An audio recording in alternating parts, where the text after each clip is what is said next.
अलीपुरद्वार में आग लगने से 8 दुकानें और एक घर जलकर खाक। Every drop of water counts. SBM Gold's water tank is the most sustainable and durable water storage solution available. Our hashtag असली commitment. अलीपुरद्वार शहर में मध्य में स्थित न्यू टाउन में भयानक आग लगने से 8 दुकानें और एक घर जलकर खाक हो गया। अगलगी में लगभग 1 करोड़ रुपए के नुकसान की बात कही जा रही है। स्थानीय लोगों ने बताया कि आग आधी रात को लगी। खबर मिलते ही अलीपुरद्वार फायर स्टेशन से 3 दमकल गाड़ियां मौके पर पहुंची और कई घंटों की मशक्कत के बाद आग पर काबू पाया गया।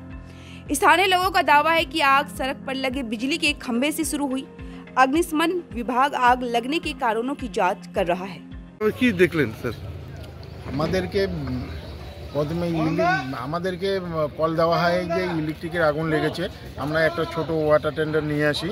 নিয়ে আসার পরে আমরা আগুন এখানে এসে দেখতে পেলাম যে এট এ টাইম নিচে চলছে, আপনার দোকানে আগুন লেগে গেছে। আমরা সাথে সাথে আরও 2টো বড় ওয়াটার টেন্ডার নিয়ে আসি। আমাদের 3টা ওয়াটার টেন্ডারের কাজ চলছিল এবং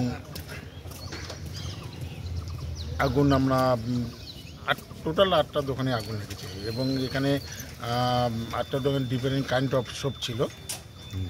কিছু স্যার জানা গেল কি দিয়ে লাগবে? এখনো বলা যাচ্ছে না কিসের থেকে আগুন লাগছে, আমরা দেখছি। স্যার আপনার শুভ নাম? আমার নাম Bhaskar Ray, officer in charge Alipurduar fire station.